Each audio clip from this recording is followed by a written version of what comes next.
Welcome to our Curious Amalgam, the weekly podcast brought to you by the Antitrust Law section of the American Bar Association. Our Curious Amalgam explores the fascinating and increasingly overlapping world of competition, consumer protection, data protection, and privacy law. Each week, we bring you leading global experts on the most compelling issues of the day. Enjoy the show. Hello, and welcome to Our Curious Amalgam, the podcast from the American Bar Association Antitrust Law section. My name is Christina Ma, and today's episode is Healthy Competition, 10 Years in Review of Antitrust and the Healthcare Industry. The ABA Antitrust Healthcare Handbook, 5th edition, was recently published with updates to doctrine, case law, trends, and antitrust healthcare practice over the last decade. In this episode of Our Curious Amalgam, we've asked two of its authors to share with us some highlights and important changes to this always interesting and in-focus area of law. Joining me today is my co-host, Jaclyn Phillips. Hi, Jaclyn. Hey, Christina. So, who are our guests today? So, I'm looking forward to talk to two of our excellent guests today. John Carroll is a partner in Sheppard Mullin's Antitrust and Competition practice. John's practice focuses on civil and criminal antitrust matters, and he has substantial experience in healthcare. And you've mentioned that's today's topic of discussion. Amy Ritchie is also with us today, and she is an attorney in the Mergers For division of the FTC. Before her time in the FTC, she was in private practice, focusing on antitrust. So as you mentioned, John and Amy both played a substantial role in the release of the current version of the ABA's Healthcare Handbook. And it's really a comprehensive guide to antitrust issues in the U.S. healthcare industry. John was the lead editor, and Amy is a co-chair of the ABA's Healthcare and Pharmaceuticals Committee. So John and Amy are going to talk to us today about the most interesting and complex issues that they observed and looking into how these issues have evolved over the past decade. So thank you both for joining us today. Thanks so much for having me. It's a pleasure to be here. Before we dig into specific topics of interest and recent trends in healthcare and antitrust, Amy, I think I'll start with you. Can you give us a quick 101 in this area? So for our listeners, what types of competition issues are prevalent in this space? And at a very high level, has this shifted over time? Yeah, sure. And thank you again for having me. Before I get started, I just want to caveat and say that the statements that I make today are my own and do not necessarily reflect the views of the Federal Trade Commission or any individual commissioner. When it comes to healthcare antitrust, it's probably one of the most dynamic subjects today. When healthcare markets are competitive, consumers benefit from higher quality, lower cost care. I think that's kind of intuitive. And so when I think about sort of the 101 of antitrust and healthcare, I think there are four major buckets. And I'll try to be quick with this, but it is sort of complex when you think about it. So the most obvious one is the horizontal overlap. And that's, essentially when one healthcare provider is buying another healthcare provider, competitors. And, that requires the reviewing agencies to consider the potential impact on rates, quality, access to care, all that stuff that really matters to consumers. The second bucket is vertical. So vertical competition is essentially when the combined entity would have the ability and the incentive to behave in a way that could disadvantage its competitors. So this is a pretty timely issue. Just recently, the DOJ challenged United Healthcare's proposed transaction with Change Healthcare and brought two vertical theories in that case. And the DC District Court decision just recently came out, and the court found that the government failed to show that the combination was likely to substantially lessen competition under either vertical theory. So it's something that certainly the reviewing agencies are considering, and whether or not the courts accept it is a different story. The third bucket I consider is the labor market. And this is something that's incredibly important to the agencies. It's also something that President Biden has spoken about in his public statements about antitrust. And just last year, for example, in the FTC's Lifespan Care New England challenge in Rhode Island, both Chair Khan and Commissioner Slaughter would have supported a labor monopsony allegation in the complaint. And essentially, labor monopsony, for folks who don't know, it's a consideration of consolidation in the labor market and what options those employees have in terms of employment. So, in the case of healthcare, it's related to where can nurses go if there's consolidation in the market and they can no longer receive the same sort of wages or benefits or working conditions that they otherwise would have in a more competitive market. So in the Rhode Island case that I mentioned, Chair Khan and Commissioner Slaughter would have supported a labor case there. And Commissioner Phillips and Wilson issued a statement disagreeing with that. But I think labor monopsony, particularly in healthcare, as a result of the pandemic as well, is really ripe for debate and investigation, and it's something that I personally have been tracking pretty closely. And then finally, I would say the fourth bucket in healthcare antitrust is related to COPAs, or certificates of public advantage. The FTC issued a policy paper in August of this year focusing on the pitfalls of issuing COPAs to essentially shield mergers from antitrust laws. And the FTC director of policy planning, I thought she did a nice job of just explaining very bluntly that the argument often is that, these with COPAs, they will result in lower costs and better health outcomes for patients, but we're not seeing that in reality. And they tend to result in more concentrated healthcare markets with higher costs. Again, this is another timely issue. The FTC just issued a public comment on October 14th in opposition to a COPA that would have shielded a merger, or that would shield a merger in upstate New York. And of course, these are all four of these buckets are issues that the new edition of the handbook tries to tackle. Thanks, Amy. That was very comprehensive in a short amount of time. And this, brings me right into the next question. You mentioned a lot of issues that seem to be really timely and that we're really seeing, come to pass now. So what set the stage for us for updating, how updating this handbook for the first time in over 10 years was? What did you find, most challenging about updating, such a comprehensive publication on such a complex area to cover how this area has changed over the past decade? I think Amy did a great job setting the stage from the certainly from the agencies, the FTC and part of the DOJ's perspective on all that's happening in healthcare antitrust. The challenge in updating something that hadn't been updated in over 10 years was simply trying to get through all the volume of the potential changes, not just in the law, but in the industry and in enforcement actions, and prioritizing what we thought was most important for practitioners. As you all know, an ABA handbook is not meant to be, an editorial on the state of antitrust enforcement or antitrust litigation. It's really meant to be a useful tool for not just practitioners who are familiar with antitrust issues and with healthcare issues, but those who maybe are coming at it for the first time. And so finding that balance between going in depth into the competitive issues and, again, the industry dynamics, yet also providing a useful tool for practitioners was a real challenge.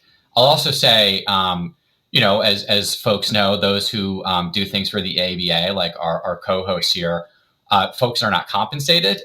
We have day jobs. And so it requires an absolutely tremendous amount of resources to write one of these books. And I had previously been on books and treatises and had a sense of how much time was involved. But I think until you actually do a book, you don't appreciate just how many resources are required. And we had a really wonderful team. It was certainly Amy and I were taking laboring oars on it, but we also had, teams and teams of folks from a number of law firms, including not just Sheppard Mullin and Ropes and Gray and McDermott and Olson and Bird, as well as economists, as well as folks at the FTC, folks at DOJ. So it was really just a team effort with dozens and dozens of folks at various times, all working together to put the guidance together and put out a book that we think is like I said, a useful tool for those out there practicing in the field. That's great. And I'm sure the handbook will be useful to many people having such different perspectives in it and having such comprehensive information. And now, we get the benefit of hearing firsthand from you and Amy from all you learned. So what were the most significant changes over the past 10 years that you think, led to the most complex changes in antitrust in the healthcare industry? I'll start off and say I think it's really two things. If you go back and you look at the last book, the Affordable Care Act had just been passed. It was around that time, and there were some predictions in that book about what that meant. And while some of the predictions were accurate, others were less accurate. We're talking about one of the most dynamic industries in the United States, if not the world. It represents a sixth of our economy. And so the changes that we saw, I think, over the last 10 years that impacted our drafting the most would be first, the Affordable Care Act's impact and changes on just healthcare payment systems. So all of the different federal healthcare programs that sprung out of the Affordable Care Act via CMS and how those impacted managed care contracting, value-based care, Medicare Advantage, risk-based contracting, that whole bucket of things, and how those incentives, starting at the federal level, down through private industry, change competitive dynamics in terms of not just consolidation, but just garden variety managed care contracting arrangements, I think were one of the most significant changes in the healthcare industry. And certainly when you see industry dynamics changing, as you all know, as antitrust lawyers, that means the antitrust issues are changing as well, and hopefully keeping up with those. And then the second, just observing in all the changes that have happened is, the trend towards systemization in the provision of healthcare services. So, there was, if you look back over 10, 15, even going farther back, and there are studies on this, there were a lot more independent, smaller hospitals, particularly in rural areas. But the way that the incentive structures changed, largely as a result of the Affordable Care Act, but also due to just, other economic and healthcare forces out in the market, we see more and more smaller hospitals, again, particularly rural hospitals, becoming part of systems. And so that, of course, is a form of consolidation. And those transactions that involve those dynamics certainly got the attention of Amy's group in Mergers 4 and others. And so there were a lot of things to cover and analyze from that perspective. In the 12 plus years since the ACA was passed, what antitrust implications do you think are really important to take note of? So it's a little bit of a cliche, but I think it's all about following the money. And if you look at the money in healthcare, a lot of what is happening and that has been accelerated as a result of the Affordable Care Act is federal programs creating new systems like ACA Reach and other federal programs that provide for certain incentives when it comes to managed care contracting.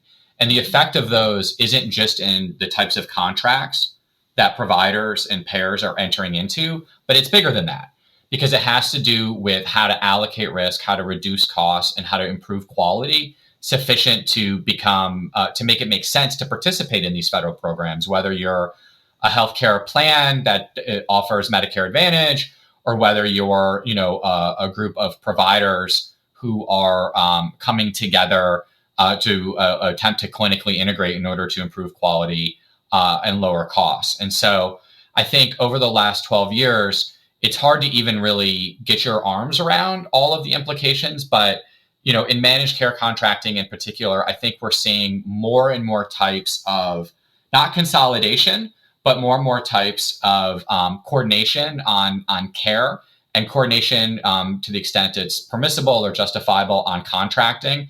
And all of those things have, pretty significant antitrust implications. I think Amy may have more to add on that front.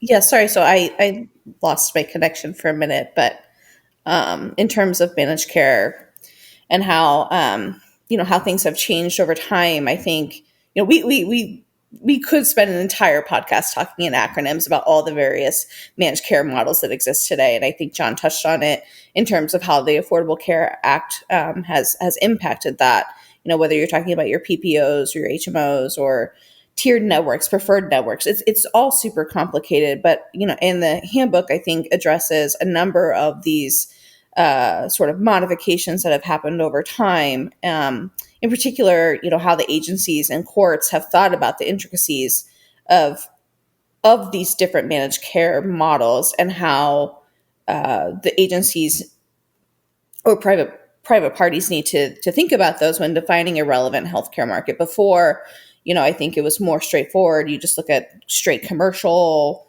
insurance companies, and that's kind of how it was. But today, as a result of this evolving industry, my takeaway is that it remains very fact intensive on how insurance products are, negotiated, purchased, and how they compete with one another. And then in some cases, it may make sense to still consider an all healthcare kind of market, which is sort of the traditional way of thinking about it.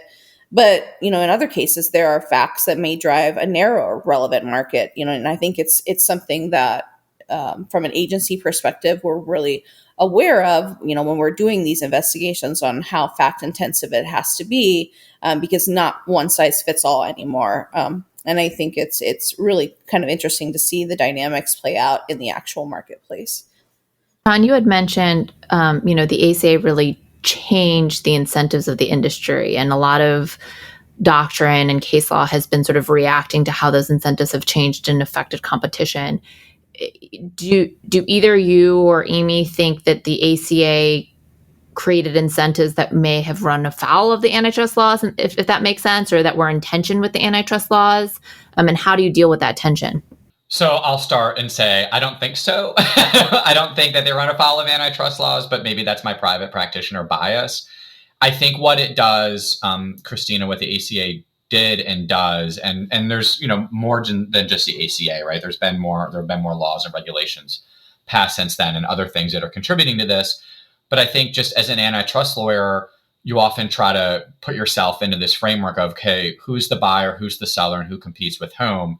And maybe this is overly simplistic, but I think a lot of those questions, those basic fundamental questions when you're looking at healthcare markets, are really difficult to grapple with, because you have, the customers are sort of the payers, or at least they're a proxy for customers. But then, as Amy said, I think in her second or third bucket when she was going through the issues, when you have transactions that are involving providers and payers, they're vertical, but more and more payers have entered the space with provider arms. And so it's all gotten, I think, just extraordinarily complicated. But I happen to personally think that the Affordable Care Act isn't inconsistent with antitrust enforcement. I think the Affordable Care Act was a very complex attempt to encourage the types of healthcare reform that policymakers wanted to see. And part of that involves, managing the total cost of care. And so there can just be implications for that from an antitrust perspective as providers and payers kind of work through those issues. And I don't disagree with you, John. I think initially when I was back in private practice and the ACA was being rolled out, I think there was a tendency to try and use it as a shield and try and say, well, you're asking us to, be more efficient and lower costs and all that kind of stuff. And so, it was perhaps a reason to do transactions that were maybe otherwise risky. But what I would say, though, is I think things have sort of leveled out, and I don't think parties are making the same sort of arguments today that I saw, right when the ACA was rolled out. I think the burden still remains with the transacting parties to explain why the transaction is necessary to achieve the same sort of goals that the ACA lays out. I don't think anything has changed with regard to that. So, we've talked about where we ended up, after 12 years of the ACA, and Amy, you laid out your buckets of, things that you saw looking at the new handbook. So what competition issues do you see really taking center stage in healthcare looking towards the future? From my perspective, I think of the four buckets, I think labor monopsony is something that people should be paying attention to. As I mentioned, President Biden's 2021 executive order on promoting competition explicitly discusses labor markets and the need to empower workers. And I think the healthcare worker market in particular has undergone significant challenges as a result of the pandemic. And unfortunately, we're not out of it. And it's not clear that those challenges will just automatically be lifted as a result of, COVID numbers being down. Some healthcare professionals have decided to retire or switch careers or have used this as an opportunity to demand higher wages or better working conditions. So I think further consolidation in the healthcare market and the provider side market, particularly with hospital mergers, may contribute to the kind of labor market power that I was talking about earlier.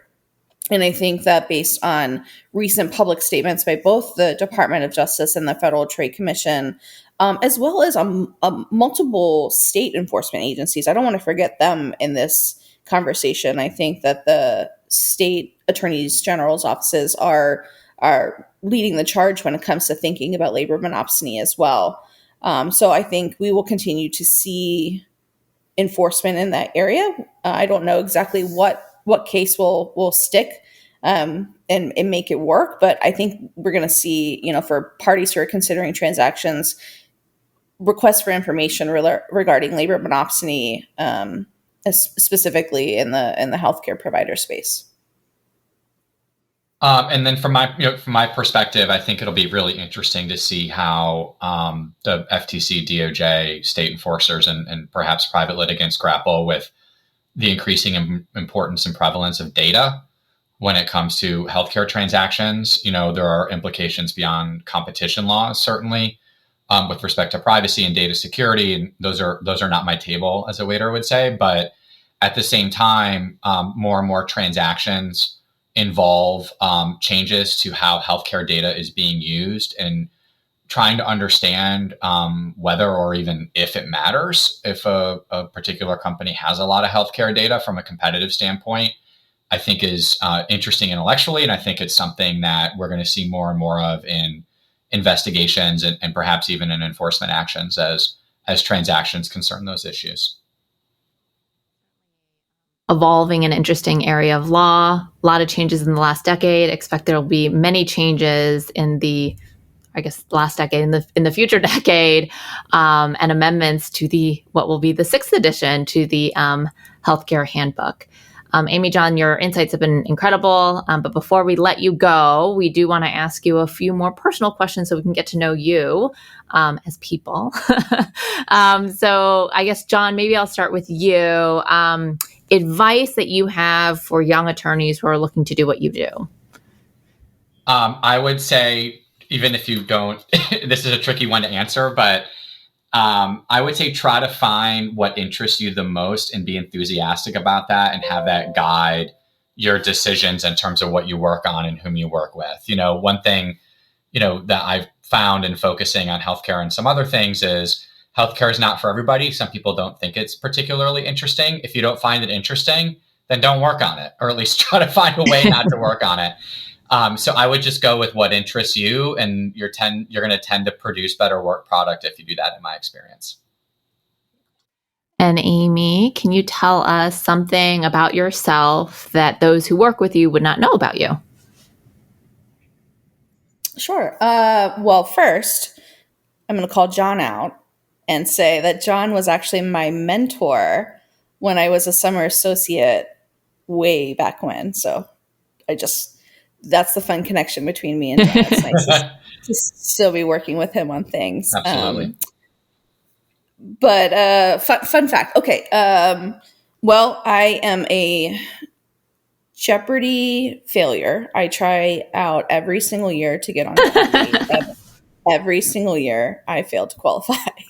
So I will continue to try, but it doesn't seem like it's in the cards for me. And then I want to give a shout out to my pit bull, who is very quiet and hasn't made a single peep on this podcast, which is remarkable. But I have a love for rescue dogs, specifically pit bulls, and my pit bull Molly is right next to me. Oh, well, I appreciate your perseverance. Maybe one day we will see you on Jeopardy with your dog.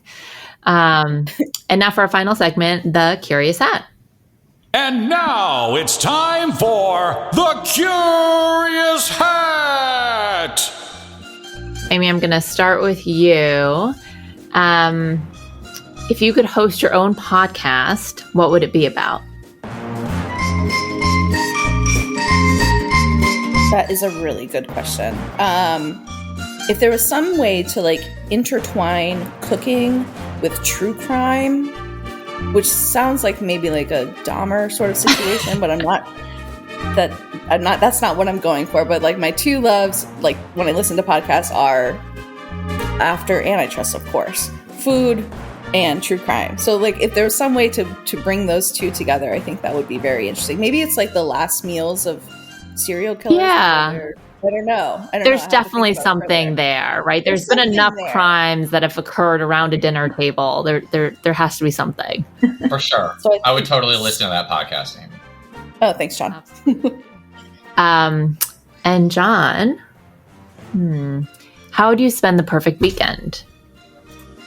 Doing as little as possible is probably how I would answer that. I feel like the weekends have gotten really stacked. My wife and I have two kids. They're 7 and 9. And I feel like we spend our weekends, it's fun, but we spend our weekends, transporting them to various activities and just trying to get caught up on things. So I think the perfect weekend consists of being as absolutely lazy as possible and doing nothing productive. All for staycations and relaxing weekends. So. Listening to Amy's podcast. There you go. It's relaxing, listening to true crime food podcasts. Well, John and Amy, thank you again for joining us today. And for all of our listeners, thank you for listening to this episode of Our Curious Amalgam. Thank you for listening to this week's episode of Our Curious Amalgam, a competition, consumer protection, data protection, and privacy law podcast. It is produced and shared around the globe by ABA's Antitrust Law Section. The opinions expressed by the participants in this podcast are their own and do not necessarily represent their employer or other organizations. If you like what you heard or would like to become a member of the American Bar Association, please check out what the Antitrust section has to offer at ambar.org/antitrust. You can learn more about our podcast at ourcuriousamalgam.com. If you have comments, suggestions, or podcast ideas, please reach out to us at podcast@ourcuriousamalgam.com. Until next time, thank you for listening.